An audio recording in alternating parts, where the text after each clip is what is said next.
साथियों, मैन्युफैक्चरिंग और एमएसएमई पर फोकस हमारे युवाओं के लिए रोजगार के द्वार ये खोलेगा। साथियों, यह बजट सही मायनों में विकसित भारत की ये एक मजबूत नींव है।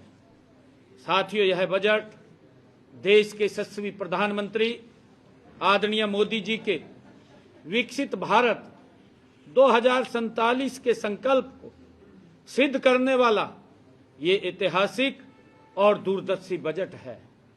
साथियों, यह बजट केवल आंकड़ों का लेखा जोखा नहीं है, बल्कि ये बजट देश के किसान, युवा, महिला और गरीब कल्याण के लिए एक सशक्त ये ब्लूप्रिंट है। साथियों, बजट में कृषि क्षेत्र के लिए आवंटन बढ़ाकर और डिजिटल एग्रीकल्चर मिशन पर जोर देकर केंद्र सरकार ने किसानों की आय की बढ़ाने की दिशा में बड़ा कदम उठाया है। साथियों, हरियाणा के लवणीय और जल भराव वाली भूमि के सुधार के लिए केंद्रीय सहायता का प्रावधान हमारे राज्य के किसानों के लिए वरदान साबित होगा। साथियों, इसी प्रकार इस बजट में स्टार्टअप्स के लिए फंड ऑफ फंड्स और आर्टिफिशियल इंटेलिजेंस हब स्थापना के प्रस्तावों से हरियाणा के युवाओं को नए अवसर मिलेंगे।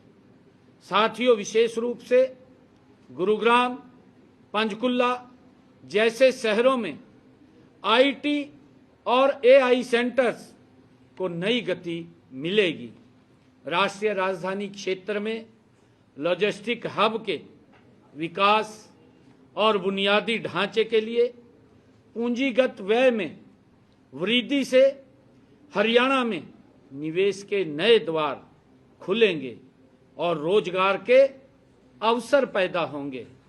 साथियों, महिलाओं के कौशल विकास और लखपति दीदी जैसी योजनाओं के विस्तार से हरियाणा की मातृशक्ति आर्थिक रूप से और स्वावलंबी बनेगी। साथियों, यह बजट भारत को विश्व की तीसरी सबसे बड़ी अर्थव्यवस्था बनाने की दिशा में एक निर्णायक कदम है। साथियों, हरियाणा सरकार इस बजट के प्रावधानों को धरातल पर उतारने और अपने राज्य के प्रत्येक नागरिक तक इसका लाभ पहुंचाने के लिए पूरी तरह से कटिबद्ध है। बजट में देश में बड़े टेक्सटाइल पार्क बनाने तथा 7 हाई स्पीड रेल कॉरिडोर बनाने का प्रावधान भी इसमें किया गया है। साथियों, 5 लाख से ज्यादा आबादी वाले टियर 2 और टियर 3 शहरों के विकास के लिए 11.4 लाख करोड़ रुपए का आवंटन भी किया गया है। इसके अलावा वन डिस्ट्रिक्ट वन प्रोडक्ट को भी बढ़ावा दिया गया है। साथियों, मैं आदरणीय नरेंद्र मोदी जी का, आदरणीय निर्मला सीतारमण जी का, क्योंकि ये बजट ये हर व्यक्ति को मजबूती की तरफ ले जाने वाला बजट है। आज जो बजट आदरणीय निर्मला सीतारमण जी ने देश के लोकप्रिय और प्रगतिशील, जिन्होंने विकसित भारत का संकल्प लिया हुआ है, आदरणीय नरेंद्र मोदी जी के नेतृत्व में आज जो बजट प्रस्तुत हुआ है, देश के 140 करोड़ लोगों को इसका लाभ मिलेगा। ये भारत को मजबूत करने वाला बजट है और इसमें और भी चाहे रक्षा क्षेत्र हो, उसकी बेसिक कस्टम ड्यूटी में छूट देने की बात हो, कैंसर रोगियों के लिए 17 दवाएं सस्ती करने की बात हो और 7 दुर्लभ बीमारियों की दवा सस्ती करने की बात हो, कैंसर शुगर की दवाइयां वो सस्ती करने की बात हो, गंभीर रोगों की दवाएं वो भी सस्ती करने की बात हो, निजी आयात पर शुल्क की छूट की बात हो